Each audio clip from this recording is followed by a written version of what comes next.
ভারত হলো সেই মহাসমুদ্রের মতো যার গভীরে অসংখ্য রহস্য লুকিয়ে রয়েছে। সম্প্রতি ভারতের হায়দ্রাবাদে এমন একটা রহস্যজনক মিসাইল দেখা গেছে যার অস্তিত্ব সম্পর্কে কেউ আগে জানতই না।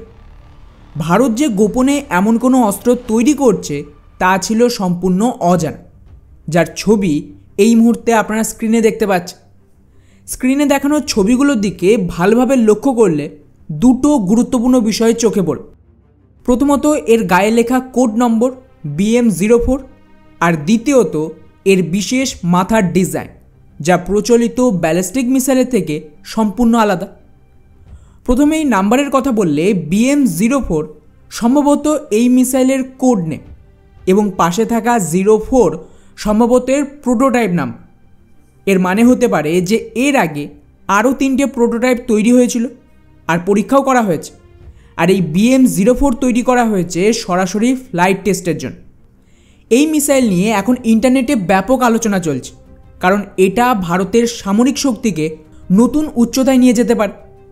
DRDO সম্প্রতি কিছু তথ্য প্রকাশ করেছে, যেখানে বলা হয়েছে যে এটা একটা নতুন শর্ট রেঞ্জের ব্যালিস্টিক মিসাইল। কিন্তু দাঁড়ান, এটা কোনো নর্মাল সাধারণ ব্যালিস্টিক মিসাইল নয়, বরং তার থেকে একেবারেই আলাদা। BM-04 এক ধরনের anti access area denial ballistic missile. এটা কি জিনিস? তো বন্ধুরা, এটা বিশেষভাবে তৈরি হয়েছে শত্রুর সামরিক আগ্রাসন প্রতিরোধের জন্য। সহজ ভাষায় বললে, ভারত যদি কখনো পাকিস্তান বা চীনের সেনার আগ্রাসনের মুখে পড়ে, তবে BM-04 শত্রুর এয়ারবেস, রানওয়ে এবং গুরুত্বপূর্ণ সামরিক স্থাপনার ওপর টার্গেটেড স্ট্রাইক চালিয়ে তাদের অগ্রগতি থামিয়ে দিতে পারে। এখন আপনার মনে হতে পারে যে ভাই, এমন কাজ তো আমাদের যে অন্যান্য ব্যালিস্টিক মিসাইল রয়েছে, যেমন ধরুন প্রলয় বা অগ্নি সিরিজের মাধ্যমেও করা সম্ভব। তাহলে নতুন করে এই BM-04 তৈরি করার কি প্রয়োজন? এটাকে একটু সহজ ভাষায় বললে, ধরুন ভারতীয় সেনাকে নির্দেশ দেওয়া হলো সরকারের তরফ থেকে পাকিস্তান অধিকৃত কাশ্মীর মানে POK দখল করার জন্য।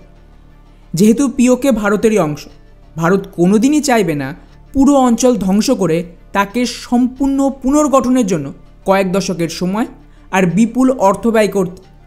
কিন্তু যদি আমরা প্রচলিত ব্যালিস্টিক মিসাইল ব্যবহার করি, তাহলে তা একটা বড় এলাকায় বিশাল ধ্বংসযজ্ঞ চালাবে, যেমনটা ইসরায়েল গাজাতে করছে। আর ঠিক এই কারণেই BM-04 কাজে আসে। এই নতুন anti access ballistic missile normal ballistic মিসাইলের চেয়ে কম ক্ষতি করবে, কিন্তু নির্দিষ্ট লক্ষ্যবস্তুতে অত্যন্ত নিখুঁতভাবে আঘাত হানে। আর স্বাভাবিকভাবে টেকনোলজি যেহেতু একটু বেশি উন্নত, তাই এটা তৈরিতে খরচও নর্মাল ব্যালিস্টিক মিসাইলের থেকে একটু বেশি হয়। শত্রুর সেনা গুরুত্বপূর্ণ সামরিক স্থাপনাকে ধ্বংস তো করবে, কিন্তু ওই এরিয়াকে সম্পূর্ণভাবে ডিস্ট্রয় করবে না। যাই হোক, এবারে এই BM-04 কতটা শক্তিশালী মিসাইল তার কথা যদি বলি, তাহলে DRDO তাদের একটা ব্যানার রিলিজ করেছে। ওখানে জানিয়েছে যে BM-04 এর রেঞ্জ আনুমানিক 1500 কিলোমিটারের আশেপাশে হয়। তবে ভারতের যে প্রতিরক্ষা সংস্থাগুলো, তারা কিন্তু সাধারণত মিসাইলের প্রকৃত রেঞ্জ কমিয়ে প্রকাশ করে। উদাহরণ হিসেবে আপনি অগ্নি 5 মিসাইলের অফিসিয়াল রেঞ্জ দেখলে ওটা আজও 5000 কিলোমিটার বলা হয়েছে, কিন্তু বাস্তবে এটা প্রায় 8000 কিলোমিটারের বেশি দূরে অ্যাটাক করতে পারে। তাই BM-04 এর প্রকৃত রেঞ্জ আরও বেশি হতে পারে। ওদিকে এই মিসাইলের যদি ডিজাইনকে দেখেন, তাহলে বুঝতে পারবেন এর মাথার অংশে একটা বিশেষ ক্যানাড উইংস রয়েছে।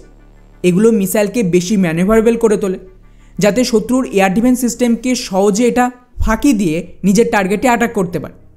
এবং তার সাথে এটা মিসাইলকে দীর্ঘ দূরত্ব পর্যন্ত গ্লাইড করতেও সাহায্য করে। বাকি মিসাইলের ওয়ারহেডের কথা বললে, এতে কিন্তু কোনো রকম নিউক্লিয়ার ওয়ারহেড থাকবে না। এটা শুধুমাত্র কনভেনশনাল হামলার জন্য তৈরি করা হয়েছে।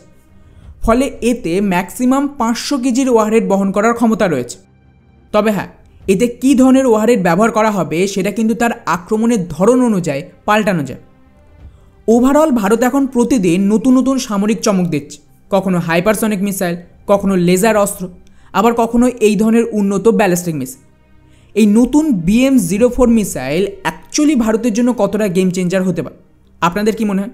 নিচে অবশ্যই কমেন্ট করে জানাবেন। জয় হিন্দ।